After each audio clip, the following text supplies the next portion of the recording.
मैं विकास विश्वकर्मा आप सबका वेलकम करता हूं हमारे इस यूट्यूब चैनल में, इसका नाम है विकास स्टडी पॉइंट्स। दोस्तों, इस वीडियो में हम बात करने वाले हैं जो हमारा क्लास 11 का पॉलिटिकल साइंस का चैप्टर नंबर 3 चल रहा था, समानता यानी कि इक्वालिटी। इसका आज यहाँ पे सेकंड पार्ट को हम देखने वाले हैं। तो यहाँ पे बहुत ही बेहतरीन ढंग से आपको चीजें समझ में आएंगी। जो इन बच्चों ने फर्स्ट पार्ट नहीं देखा है, जाके फर्स्ट पार्ट देखिए, देन आपको सेकंड पार्ट को देखने में मजा आएगा, तभी चीजें आपको समझ में आएंगी।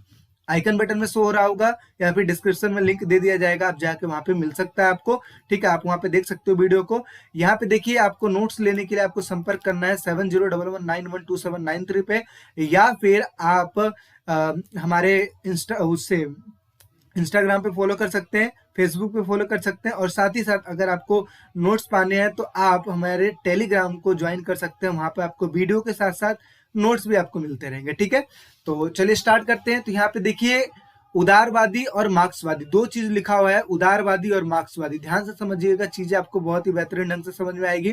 ठीक है, तो उदारवादी क्या होता है? आपने एक चीज का नाम सुना होगा जिसको बोलते हैं निजी, और निजी को क्या बोलते हैं जी इंग्लिश में? प्राइवेट। क्या बोलते हैं? प्राइवेट बोलते हैं। ठीक है, यहाँ पे एक चीज और नाम आपने सुना होगा, सार्वजनिक। क्या होता है जी? सार्वजनिक। और इसी को क्या बोलते हैं जी? पब्लिकल। क्या कहते हैं? पब्लिकल। एग्जाम्पल के लिए, प्राइवेट, जैसे प्राइवेट स्कूल हो गए, एक पब्लिकल स्कूल होता है यानी कि गवर्नमेंट स्कूल होता है, उसको पब्लिक बोलते हैं। तो ये जो निजी है ना, निजी चीजों पर ज्यादा से ज्यादा जो जोर देती है वो देती है उदारवादी। क्या कौन देता है? उदारवादी। और जो सार्वजनिक चीज है उस पर ज्यादा से ज्यादा जोर देती है जी मार्क्सवादी। इस चीज को समझो। निजी चीज जैसे आपको पता है, अन्य अन्य लोग होते हैं, अन्य अन्य प्रकार के व्यवसाय करते हैं, जिसकी वजह से उनके पास पैसे आते हैं, और पैसा आते हैं तो उसी हिसाब से वो समुदाय में रहते हैं। कोई अमीर होता है, कोई गरीब होता है, मतलब जिस हिसाब से जिसका बिजनेस, उसी हिसाब से वो अमीर, गरीब या फिर मीडियम क्लास का। ठीक है, पब्लिकल क्या होता है जी? पब्लिक मतलब क्या होता है? सबके लिए। गवर्नमेंट स्कूल होती है, सभी के लिए होती है, चाहे उसमें अमीर का बेटा पढ़े, गरीब का बेटा पढ़े, कोई बेटा पढ़े। ठीक है, तो वो चीज है पब्लिकल होती है। लेकिन प्राइवेट में क्या है? गरीब के बच्चे पढ़ नहीं सकते, क्योंकि पढ़ भी सकते हैं, ऐसी कोई बात नहीं है, लेकिन उसके लिए पैसा देना पड़ेगा। सिंपल सी चीज है। तो प्राइवेट हमें समझ में आया, जहां पे लोग क्या है, लोगों में कैटेगरी है, वेराइटी है। ठीक है, अमीर है, गरीब है, सब चीज है। तो उन चीजों पर ज्यादा से ज्यादा जो ध्यान देती है वो देती है उदारवादी। और पब्लिकल यानी कि सभी को इक्वल लेके चलना है, सभी को इक्वल, अगर संसाधन है तो सभी को इक्वल रूप में बांटना है, वो चीज लेके चलती है जी मार्क्सवादी। ये ऊपर से हिंट मैं दे दिया, क्योंकि अभी आप जब ये डेफिनेशन पढ़ोगे आपको चीजें बहुत ही अच्छे से समझ में आएगी। देखिए यहाँ पे उदारवादियों का क्या कहना है जी? समाज में संसाधनों के वितरण के मामले में प्रतिद्वंदिता के सिद्धांत का समर्थन करना। प्रतिद्वंदिता का मतलब क्या होता है जी? कंपटीशन। अगर एक स्कूल है या फिर कुछ भी है, ठीक है, तो वहां पे प्रतिबंध जो होता है, जो प्रतिद्वंदिता होती है यानी कि कंपटीशन जो होता है, उसी का समर्थन करती है उदारवादी। जैसे आप देखते हो एक मार्केट है, मार्केट में एक ही सामान, जैसे मान लो आलू है, आलू ही अगर देखा जाए तो अन्य अन्य लोग होते हैं, अन्य अन्य प्रकार के रेट अपने लगाते हैं ना। कोई 10 रुपए बेचता है, कोई 15, कोई 20, कोई 25, मतलब इस हिसाब से चीजें चलती हैं, या फिर 1-2 रुपए ऊपर नीचे होती है। तो वहां पे हमें क्या देखने को मिलता है जी? कंपटीशन देखने को मिलता है। और जो कंपटीशन होता है वही उदारवादी कहती है कि समाज में संसाधनों का जो वितरण होता है ये किस हिसाब से होना चाहिए जी? प्रतिद्वंदिता यानी कि कंपटीशन के हिसाब से होनी चाहिए। राज्य हस्तक्षेप को अनिवार्य समझते हैं, है ना, राज्य क्षेत्रों को अनिवार्य समझते हैं। और उदारवादी खुली प्रतिस्पर्धा द्वारा, ठीक है, सभी वर्गों में योग्य व्यक्तियों को बाहर निकालने में यकीन रखते हैं। इनका कहना क्या है जी? अगर आप उस लायक हो, आप इंटेलिजेंट हो, आप कंपटीशन कर सकते हो, तो जाहिर सी बात है आप सबसे ऊपर जा सकते हो। लेकिन आप कंपटीशन नहीं कर सकते हो तो आप बिल्कुल ही नीचे रहोगे। उदारवादियों का मानना ये है। उदारवादी जी और क्या कहते हैं? ये कहते हैं जी, व्यक्तियों को उनकी योग्यता के अनुसार पुरस्कार दिया जाए। अच्छा काम करोगे तो हम पुरस्कार देंगे, अगर काम ही नहीं करोगे तो पुरस्कार क्यों देंगे? तो इनका मानना है कि व्यक्तियों को उनकी योग्यता के अनुसार पुरस्कार देना, प्रतियोगिता का सिद्धांत अपनाना, यानी कि वही सेम चीज कंपटीशन का सिद्धांत अपनाना। आगे, प्रत्येक व्यक्तियों के लिए न्यूनतम जीवन स्तर की गारंटी। मतलब क्या है कि मान लो कि एक समाज में अमीर वर्ग तो है, लेकिन गरीबों के लिए भी एक न्यूनतम जीवन स्तर कर लो कि कम से कम आपको इतनी चीजें मिलेगी। जैसे आप देखते हो ना, जो गवर्नमेंट होती है वो भी राशन बंटवाती है, यानी कि न्यूनतम जो जरूरत होती है उस चीजों को पूरा करने की गारंटी देती है। तो ये मानना है जी उदारवादियों का। मार्क्सवादी क्या है?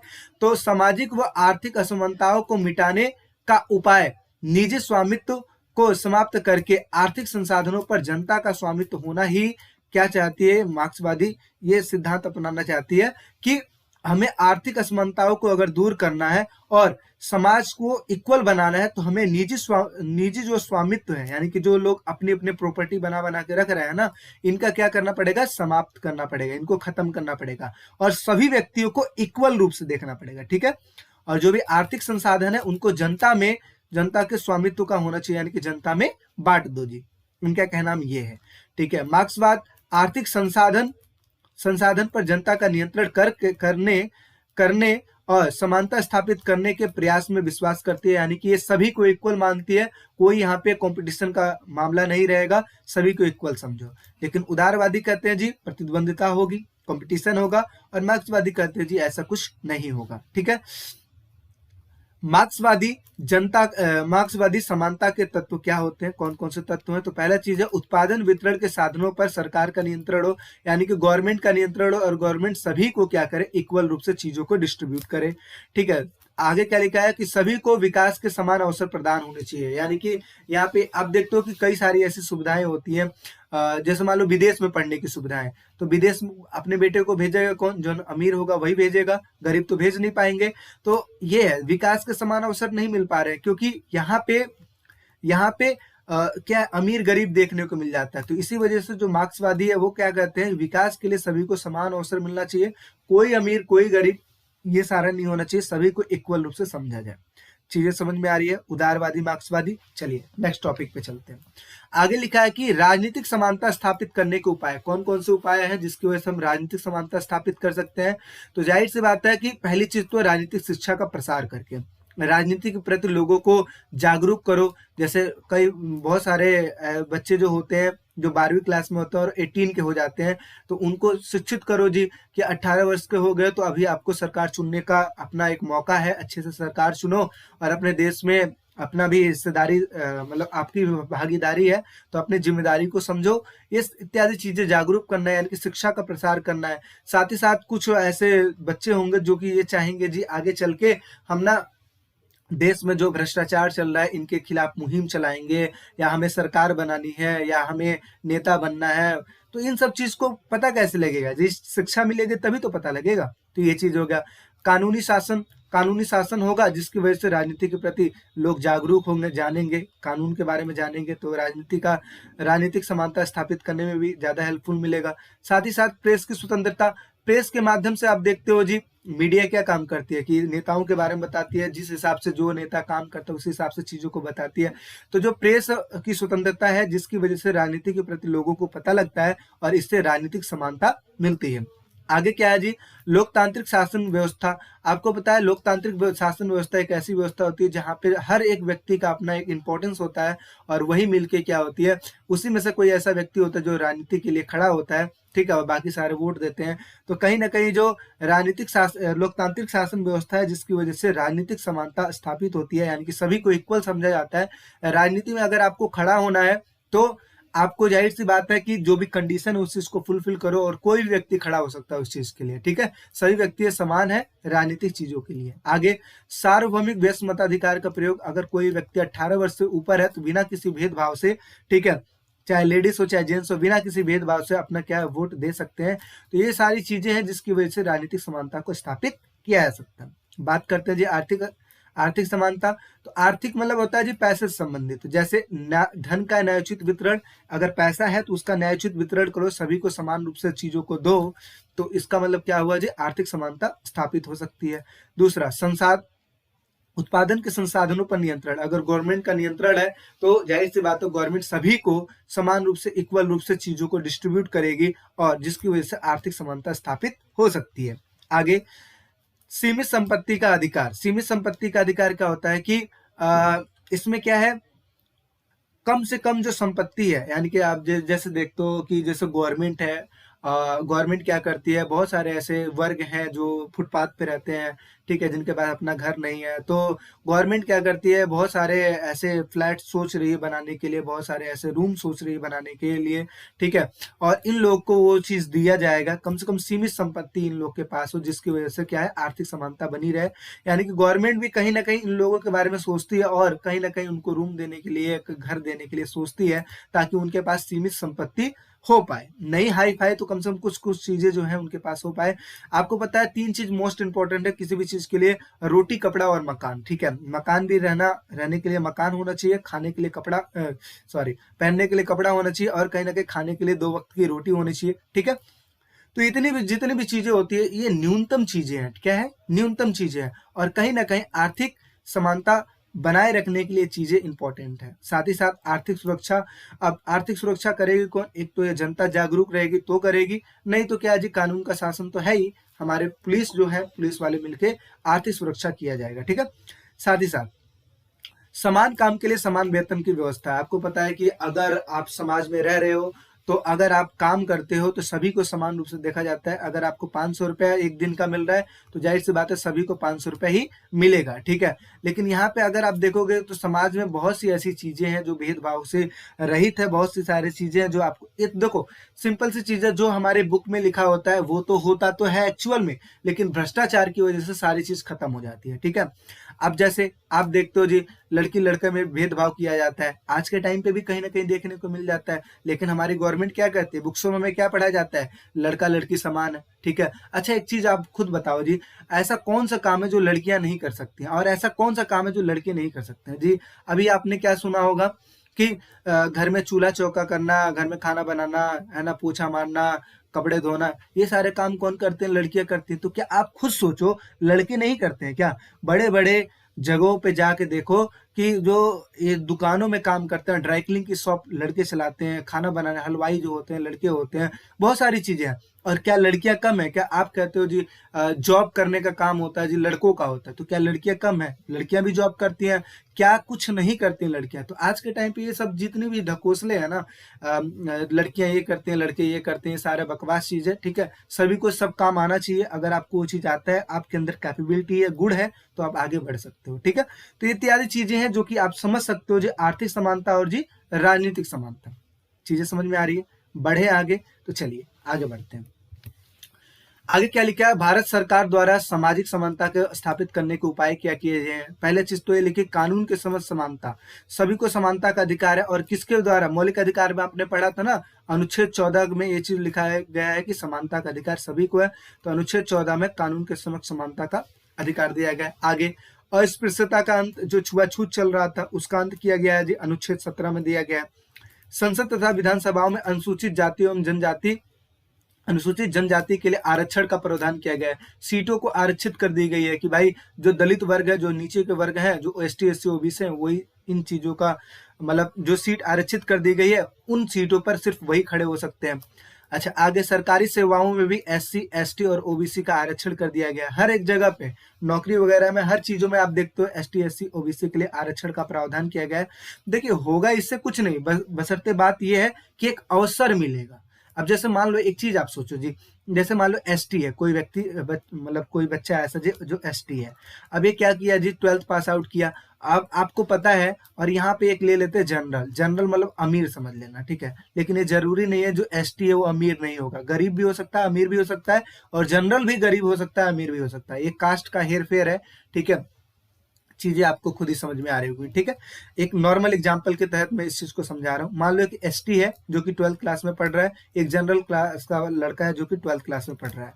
अब ये क्या करता है, ये ट्यूशन जाता है, ट्यूशन बहुत 5 सब्जेक्ट है, 5 का ट्यूशन लगा लिया है। अब मुझे बताओ, और ये जो लड़का है ये ट्यूशन नहीं जाता है, तो अब मुझे एक चीज बताओ कि क्या इनमें बेटर स्कोर करने के चांसेस किसके हैं जी? जनरल के हो सकते हैं। क्यों? क्योंकि ये स्कूल में भी पढ़ता है और 5 चीजों का ट्यूशन भी लेता है।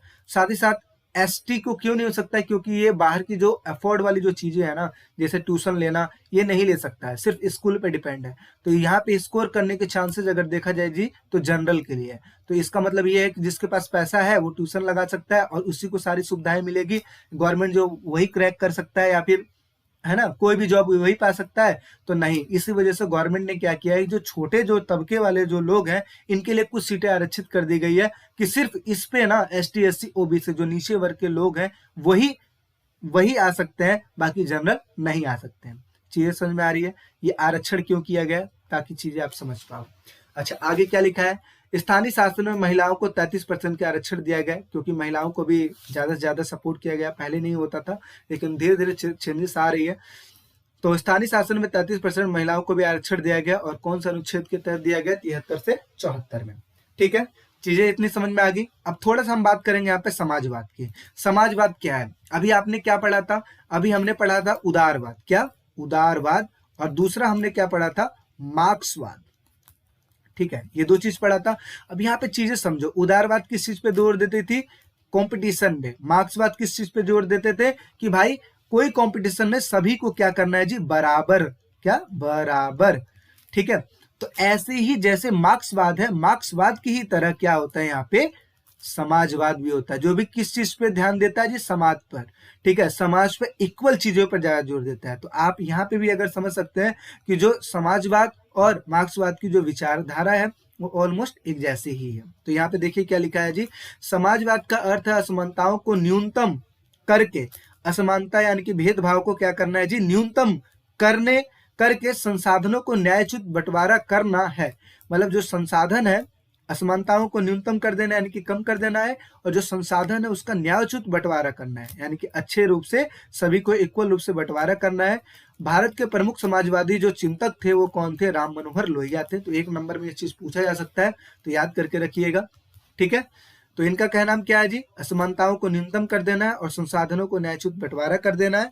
ठीक है, आगे क्या लिखा है? समाजवाद और मार्क्सवाद के अनुसार, समाजवाद और मार्क्सवाद के अनुसार आर्थिक असमानताएं जो होती है, आर्थिक असमानताएं होती है, जो भेदभाव होती है, वो क्यों होती है? क्योंकि सामाजिक रुतबे, समाज में बहुत सारे ऐसे लोग होते हैं जो अपना रुतबा दिखाते हैं, है ना, कि हम इतने अमीर हैं, और विशेषाधिकार जैसे असमानताओं को बढ़ावा देती है। ठीक है, जो समाज, आर्थिक असमानता क्या होती है? अगर समाज में कोई अमीर है जो और कोई गरीब है, तो ये किस चीज को दिखाती है? ये किस चीज को दिखाती है? एक तो सामाजिक रुतबे को दिखाती है, और साथ ही साथ किसको दिखाती है? विशेषाधिकार को दिखाती है। ठीक है, और ये इन जैसे असमानताओं को क्या करती है? बढ़ावा देती है। ठीक है, और इसीलिए समान अवसर से आगे जाकर आर्थिक संसाधनों पर निजी स्वामित्व न होकर जनता का नियंत्रण होना, नियंत्रण सुनिश्चित करने के लिए जरूरत है। कहने का मतलब क्या है? कि ये भेदभाव की वजह से क्या होता है कि अवसर से आगे जाकर आर्थिक संसाधन पर निजी स्वामित्व न होकर, यानी कि निजी स्वामित्व नहीं रखना है। ठीक है, और इस पे किसका नियंत्रण होना चाहिए जी? जनता का नियंत्रण सुनिश्चित होना चाहिए। मतलब शॉर्ट तरीके में मैं समझाऊं तो इनका कहना क्या है कि समाज में कोई गरीब कोई अमीर ऐसा नहीं होना चाहिए, सभी को क्या समझो जी? बराबर समझो, और बराबर से अगर ये समझा जाएगा तो जाहिर सी बात है इक्वल, सभी लोग इक्वल रहेंगे और समानता बनी रहेगी। लेकिन कोई अमीर कोई गरीब है तो जाहिर सी बात है अमीर गरीब को टॉर्चर करेंगे, और जो गरीब है वही आगे चल के इनको जब ज्यादा टॉर्चर मिलेगा तो आगे चल के यही जो लोग होते हैं ना, करप्शन करते हैं, आगे चल के यही लूट मार करते हैं या फिर चोरी चकारी करते हैं। समझ सकते हो चीजों को? ठीक है, क्योंकि आतंकवादी लोग कैसे बनते हैं, चीजें आपको खुद ही समझ में आती है कि आतंकवादी लोग कैसे बनते हैं। जब उनको पता है कि सारी सुविधाएं नहीं मिल पा रही है, कुछ भी नहीं मिल पा रहा है, हमारा गरीबी से बुरा हाल है, ठीक है, तो जाहिर सी बात तो गलत काम करने के लिए सोचेंगे। ठीक है, तो ऐसे ही करके लोग आतंकवादी भी बनते हैं। तो चीजों को हमें समानता को बरकरार रखना चाहिए। अगर हम अमीर हैं तो जाहिर सी बात है हमें उन लोगों के बारे में भी सोचना चाहिए जो लोग उस लायक नहीं है। ठीक है, तो ये चीज है। चलिए नेक्स्ट बात करते हैं। समाजवाद को अगर हम समझे दूसरे शब्दों में तो क्या लिखा है कि वह व्यवस्था जिसमें कोई राज्य का शासन का उद्देश्य व्यक्तिगत अथवा कुछ व्यक्तियों तक सीमित न होकर समस्त कल्याण करना हो, और राज्य की सभी नीतियां समाज कल्याण के उद्देश्य से बनाई जाती है, तो उसे क्या कहते हैं जी? समाजवाद कहते हैं। कहने का मतलब क्या है जी? तो यहाँ पे हमें समझ में क्या आ रहा है कि कुछ ऐसी जो नीतियां होती हैं, राज्य का जो शासन होता है, कुछ व्यक्तिगत लोगों के लिए नहीं होना चाहिए, कुछ व्यक्तियों के लिए नहीं होना चाहिए, बल्कि किसके लिए होना चाहिए? सभी के लिए होना चाहिए, समस्त लोगों का कल्याण करने के लिए होना चाहिए। और साथ ही साथ क्या है कि गवर्नमेंट की जो भी, यानी कि राज्य की जो भी नीतियां हैं, समाज कल्याण के उद्देश्य से बनाई जाती है, तो इसे क्या बोलते हैं जी? समाजवाद कहते हैं। ठीक है, इसकी विशेषताएं क्या होती हैं? तो इनका उद्देश्य है वर्तमान असमानताओं को न्यूनतम करके संसाधनों का न्यायोचित बंटवारा करना, जो कि हमने पहले ही पढ़ लिया है। वे शिक्षा एवं स्वास्थ्य जैसे आधारभूत क्षेत्रों में सरकारी नियमन, नियोजन और नियंत्रण का समर्थन करते हैं। कि मतलब क्या है, चाहे शिक्षा हो चाहे स्वास्थ्य हो, इन सब चीजों पे क्या है जी? ये आधारभूत जरूरतें हैं, मतलब जरूरी से जरूरी जरूरतें हैं, और इन सब चीजों पर गवर्नमेंट का नियंत्रण होना चाहिए। और गवर्नमेंट क्या करे? सभी को एक नियम के द्वारा, नियोजन के द्वारा और नियंत्रण के द्वारा सभी को समान रूप से चीजों को डिस्ट्रीब्यूट करे। ठीक है, आगे राज्य की नीतियां समाज कल्याण के उद्देश्य से बनाई जाती हैं, जाहिर सी बात है। आगे ये समाज में सभी प्रकार के समानताओं को बढ़ावा देते हैं। ठीक है, समाजवाद क्या करते हैं, ये जितनी भी प्रकार की समानता है उन सभी चीजों को क्या करते हैं, बढ़ावा देते हैं। तो हमें क्या समझ में आया, जो मार्क्सवादी हैं और जो समाजवादी हैं इन लोगों की विचारधारा एक जैसी ही है और ये असमानताओं को दूर करके समानता को स्थापित करने पर ज्यादा जोर देते हैं। आगे प्रमुख समाजवादी जो चिंतक है राम मनोहर लोहिया जी हैं, इनके द्वारा चिन्हित 5 असमानताएं कौन कौन सी है, तो पहला लिखा है स्त्री पुरुष में असमानता। आपको पता है स्त्री पुरुष में पहले असमानता होती थी, भेदभाव होता था। ये बोला जाता है स्त्रियां घर के लिए हैं, घर में चूल्हा चौका इत्यादि करेंगे, पुरुष वर्ग बाहर का काम करेंगे, तो ये असमानता थी। आज के टाइम पे ऐसा कुछ है नहीं, सभी जॉब करते हैं, सभी काम करते हैं, सिंपल सी चीज है। चमड़ी के रंग पर आधारित असमानता, पहले काला गोरा ये इत्यादि चीजें देखी जाती थी ना, तो ये भी असमानताएं व्याप्त हैं। ठीक है, आगे जातिगत असमानता, जैसे आप देखते हो पहले ब्राह्मण क्षत्रिय वैश्य और शूद्र चलता था और आज के टाइम पे क्या है, हिंदू मुस्लिम सिख ईसाई इत्यादि चीजें चलती हैं। तो ये सारी असमानताएं क्या है, व्याप्त हैं और आप अपनी सोसाइटियों में भी देख सकते हो। ठीक है, आगे कुछ क्षेत्रों का अन्य क्षेत्रों पर औपनिवेशिक शासन क्या है। कई बार आपने क्या देखा है कि जो अमीर जो देश होते हैं, पहले के टाइम पे अंग्रेज जो थे, ठीक है, अंग्रेजों ने क्या किया, भारत पे शासन कर लिया, हमें क्या औपनिवेशिक बना के रखे थे। तो ये क्या है, असमानता ही तो है। अगर वो अपने आप को इतना ताकतवर नहीं समझते हैं, ठीक है, तो हम पे क्या वो राज करते नहीं करते हैं। अगर समानता समान रूप से समझते तो शायद आक्रमण भी नहीं करते। तो ऐसी जो असमानता है वो भी व्याप्त है। ठीक है, और इसके अलावा आर्थिक असमानता तो आप जानते हो जी, कोई अमीर है तो कोई गरीब है, ये आर्थिक असमानता है। ठीक है, तो ये हो गया। नेक्स्ट बात करें तो यहाँ पे देखिए समानता को प्रोत्साहित करने के उपाय, कैसे हम समानता को प्रोत्साहित कर सकते हैं, बढ़ावा कैसे दे सकते हैं। तो पहला लिखा है जी संविधान। समानता को, जो संविधान है समानता को बरकरार रखने के लिए बनाया गया है, जाहिर सी बात है, और विशेष प्रावधान दिया गया है समानता को लेकर। तो संविधान, समानता को स्थापित करने में संविधान का बहुत बड़ा महत्व है। संविधान के द्वारा समानता को प्रोत्साहित किया जा सकता है, सिंपल सी चीज है। कानून का शासन, जिसकी वजह से समानता को स्थापित किया जा सकता है, जैसे कानून का शासन स्थापित कर समानता को बढ़ावा दिया जा सकता है, क्योंकि कानून का शासन का अर्थ ही है सबके लिए समान कानून, और कानून सभी के लिए क्या है, बराबर है। शक्तियों का विकेंद्रीकरण, विकेंद्रीकरण का मतलब होता है जो शक्तियां है ना उसको विकेंद्रीकरण कर दो, मतलब लोगों में बांट दो, है ना, छोटे छोटे टुकड़ों में करके लोगों में बांट दो, जिससे क्या होगा, लोकतंत्र मजबूत होगा। ठीक है, तो समानता को स्थापित करने के लिए शक्तियों का विकेंद्रीकरण होना चाहिए। इसमें सभी राज्य के सभी लोग समूहों की भागीदारी होनी चाहिए, मतलब क्या है, सभी को शक्तियां दे दिया जाए ताकि जो सभी लोग हैं उनको अपनी जो अधिकार है उसको पता रहे, और जाहिर सी बात है कि जिसके द्वारा लोकतंत्र मजबूत होगा, और जब लोकतंत्र मजबूत होगा तो हमारा देश मजबूत होगा।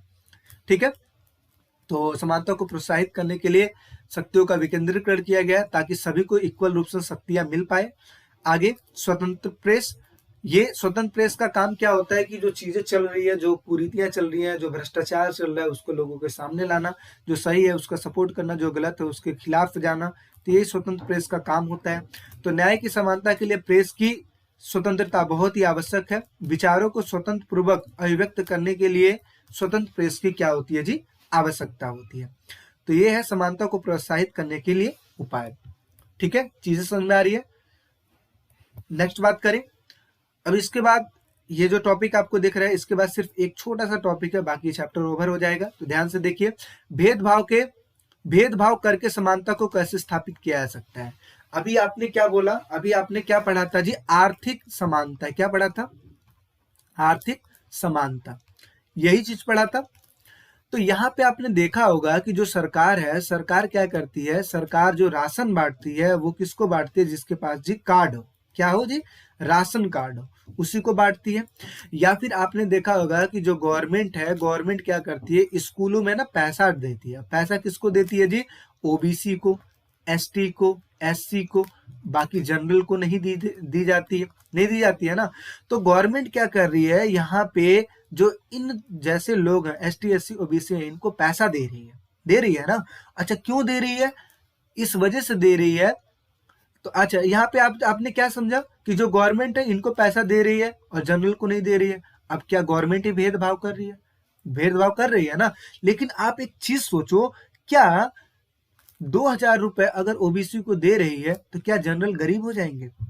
क्या अगर यही 2,000 रुपए जनरल को दे दिया जाए तो क्या ये अमीर हो जाएंगे या ओबीसी वाले अमीर हो जाएंगे? नहीं। ये क्यों दिया जाता है? ताकि जो ये ओबीसी या एसटी एससी मोस्टली जो होते हैं नीचे तबके के लोग होते हैं और इनको कुछ सपोर्ट हो पाए। बस इस चीज की वजह से लिए जो गवर्नमेंट होती है वो इन लोगों को पैसा देती है। सिंपल सी चीज है। तो गवर्नमेंट क्या है, भेदभाव कर तो रही है जनरल और ओबीसी एसटी एससी में, लेकिन आप देखोगे तो इससे समानता स्थापित कर रही है कि जो गरीब है उनको थोड़ा सा सपोर्ट कर रही है और जो जनरल है वो तो जी अपना सपोर्ट तो खरीद कर ही सकते हैं। अच्छा, एक एग्जांपल और समझो। जैसे आप देखते हो जी, जो लोग होते हैं, ठीक है, लोग होते हैं। अब मेट्रो है, ध्यान से देखिएगा, मेट्रो, जो मेट्रो है, मेट्रो में क्या है, दो चीज होती है। एक होती है जी लिफ्ट और दूसरा होता है जी सीढ़ी। ठीक है, एक क्या होती है, लिफ्ट होती है, दूसरी होती है सीढ़ी। अब लिफ्ट में क्या है, लिफ्ट में वो व्यक्ति, उन व्यक्तियों को परमिशन दी जाती है जो व्यक्ति क्या है, विकलांग है। अगर मान लो मेट्रो में लिफ्ट का प्रावधान ना हो, क्या हो, लिफ्ट का प्रावधान ना हो, तो क्या जो विकलांग व्यक्ति है वो क्या जो मेट्रो है उनका लुत्फ उठा पाएंगे या ट्रैवल कर पाएंगे? नहीं कर पाएंगे ना। तो भेदभाव हो जाएगा। अच्छा, जीना किसके लिए बनाया गया है, सीढ़ी किसके लिए बनाया गया है? वो उन लोगों के लिए बनाया गया है जो कि बिल्कुल परफेक्ट है, जो कि सीढ़ी के द्वारा चढ़ सकते हैं, उनके लिए बनाया गया है। तो आप देखो, दिव्यांगों के लिए क्या लिफ्ट बनाया गया है और जो नॉर्मल व्यक्ति है उनके लिए सीढ़ी बनाई गई है। तो क्या गवर्नमेंट भेदभाव कर रही है क्या? नहीं, बल्कि सुविधाएं सभी को दे रही है ताकि सभी लोग समान रूप से उन चीजों को ले पाए। चीजें समझ में आ रही है? तो यहाँ पे अगर आप देखोगे तो जो भेदभाव, इसी को भेदभाव में दिया हूं, ठीक है, भेदभाव करके समानता को स्थापित किया जा सकता है। तो यही चीज लिखा हुआ है कि कुछ विशेष स्थिति में लोगों के साथ भिन्न भिन्न बर्ताव करके, ठीक है, समानता को बढ़ाई जा सकती है। जैसे दिव्यांगों के लिए अलग व्यवस्था करना, भवनों में लिफ्ट लगवाना या फिर विशेष व्यवस्था करना जिससे वो भवन में प्रवेश कर पाए, क्योंकि नॉर्मल सीढ़ियों से तो वो चढ़ नहीं पाएंगे। तो विशेष प्रकार के प्रावधान करो, चाहे स्लोप बनाओ जिसकी वजह से वो सीधा चढ़ पाए। आगे, वंचित समुदायों के विद्यार्थी को छात्रवृत्ति या फिर छात्रावास की सुविधा देना। जैसे गवर्नमेंट क्या करती है, जो नीचे जो एसटी एससी ओबीसी हैं या फिर जो नीचे कैटेगरी के लोग हैं उनको क्या करती है, उनको सुविधाएं देती है, उनको छात्रवृत्ति देती है, जो पैसा होता है वो चीज देती है। ठीक है, तो इसकी वजह से क्या होता है, भेदभाव करके समानता को स्थापित किया जा सकता है। आगे, निचले तबकों को लिए क्या देती है, आरक्षण देती है। अभी हमने पीछे बात किया ना आरक्षण का प्रावधान, तो ये चीज हो गया। ठीक है, अच्छा आगे, कई जगहों पे क्या होता है, ये जो चीजें हमने पढ़ा है, इन्हीं चीजों को कई सारे देशों में सकारात्मक कार्यवाही का नाम दिया जाता है। तो सकारात्मक कार्यवाही क्या है होता है, तो इस प्रकार की इस विचारधारा पर आधारित होती है कि कानून बना देना भर काफी नहीं है, बल्कि असमानताओं कदम उठाने के, यानी कि असमानताओं को खत्म करने के लिए क्या उठाना पड़ेगा जी, कदम उठाने की जरूरत है। तो सकारात्मक कार्रवाई क्या है, सकारात्मक कार्रवाई का मतलब क्या होता है कि कानून बनाना और नियम बनाना और साथ ही साथ प्रावधान करना जिसकी वजह से जो लोग हैं, लोगों को विभिन्न टाइप्स की सुविधाएं देकर लोगों में समानता को स्थापित करना ही क्या कहलाती है जी, सकारात्मक कार्रवाई कहलाती है। ठीक है, तो ये चीज हो गया, चीजें समझ में आ रही है। बर्ताव, भेदभाव करके समानता को कैसे स्थापित किया जा सकता है, तो इस तरीके से समानता को स्थापित किया जा सकता है। अच्छा आगे, अब नारीवादी सिद्धांत क्या है, तो नारीवादी सिद्धांत ध्यान से देखिए क्या है। पहले के टाइम पे आपको पता है कि पितृसत्तात्मक होता था। क्या होता है, पितृसत्तात्मक। ठीक है, पितृसत्तात्मक, ये क्या होता था, पितृसत्तात्मक का मतलब होता है कि पिता की जो संपत्ति है, पिता की जो संपत्ति है उसको उनका बड़ा लड़का ही आगे बढ़ाएगा। ठीक है, ये पितृसत्तात्मक व्यवस्था चलती थी। और इसी टाइम पे चीजें चलती थी कि जो जो बाहर का काम करेंगे वो पुरुष वर्ग करेंगे, जो घर में काम करेंगे वो महिलाएं करेंगी। ये चीजें चलती थी पितृसत्तात्मक में।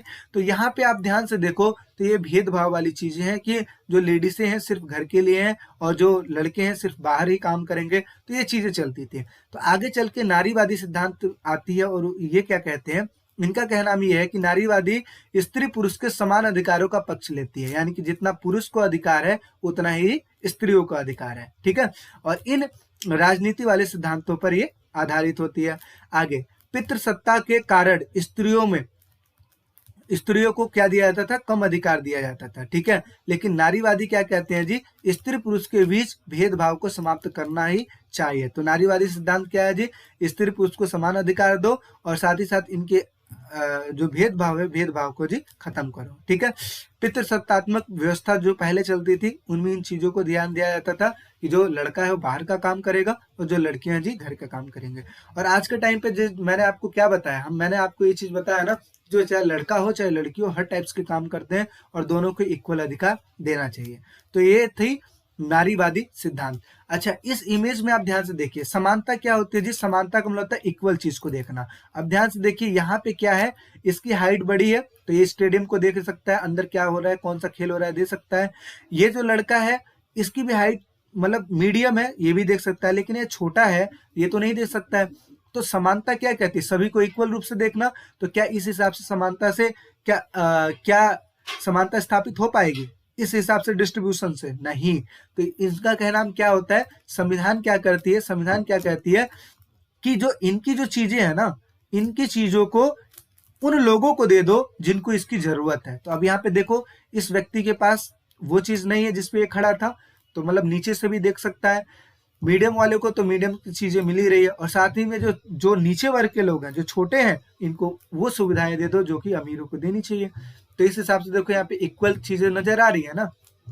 तो संविधान ये चाहती है, समानता इसको कहते हैं, लेकिन संविधान जिस हिसाब से समानता स्थापित करना चाहती है वो ये है। और जो समाज है, समाज में आज क्या है, अमीर और अमीर बनता जा रहा है और गरीब क्या होता है जी, और गरीब होता जा रहा है। ठीक है, बाकी मिडिल क्लास तो मिडिल क्लास है ही। तो ये जो चीजें हैं, इस चित्र के माध्यम से आपको ये जो चीज है ना, भेदभाव करके समानता को कैसे स्थापित किया जा सकता है, ये चीज आपको समझाई गई है। ठीक है, आगे बढ़ते हैं, लास्ट टॉपिक है, इस चीज को देखते हैं जी। अभी भी देश में कुछ असमानताएं व्याप्त हैं, जैसे आय की असमानता, आय मतलब होता है पैसे से संबंधित असमानता, कोई अमीर है कोई गरीब है इत्यादि चीजें। लैंगिक असमानताएं अभी भी कहीं ना कहीं देखने को मिल जाता है जी, कोई ये लड़की है तो ये लड़का है, खासकर गांव में ऐसा चीज देखने को मिल जाता है। और मौजूदा मलिन बस्तियां, आप देखते हो फुटपाथ पे भी बहुत सारे लोग रहते हैं, मलिन बस्तियों में रहते हैं, और कोई ऐसे रहते हैं जो फ्लैटों में रहते हैं, कोई ऐसा बंगले में रहते हैं, बहुत सारी चीजें हैं। तो ये भी असमानताएं देखने को मिल जाती है। और साथ ही साथ शैक्षिक संस्थानों के बीच भी असमानता देखने को मिल जाती है, जहाँ पे पढ़ाई लिखाई वाला जो जगह है वहां पे भी असमानताएं देखने को मिल जाती है, यानी कि भेदभाव देखने को मिल जाता है। क्यों? क्योंकि भाई अमीर चीजों को ले सकते हैं, पैसा पेड कर सकते हैं, तो वो चीज अच्छी अच्छी चीजें ले पाते हैं, और गरीब नहीं कर सकते तो उनको उन हिसाब से चीजें नहीं मिलती हैं। ठीक है, तो ये सारी चीजें हैं जहाँ पे अभी हमने समझा जी, समानता असमानता हर एक चीज हमारा क्लियर हो गया, और इस हिसाब से ये चैप्टर हमारा ओवर हो जाता है।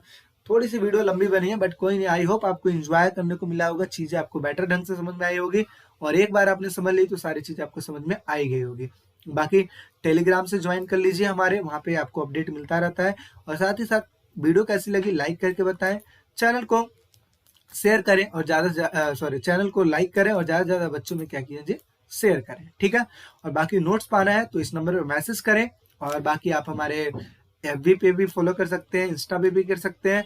बाकी सपोर्ट करते रहिए और साथ ही साथ कनेक्टेड रहिए, ताकि हर एक चीज की सुविधाएं आपको मिलती रहे। बाकी मिलते हैं एक नेक्स्ट वीडियो में, अभी के लिए टेक केयर, बाय बाय।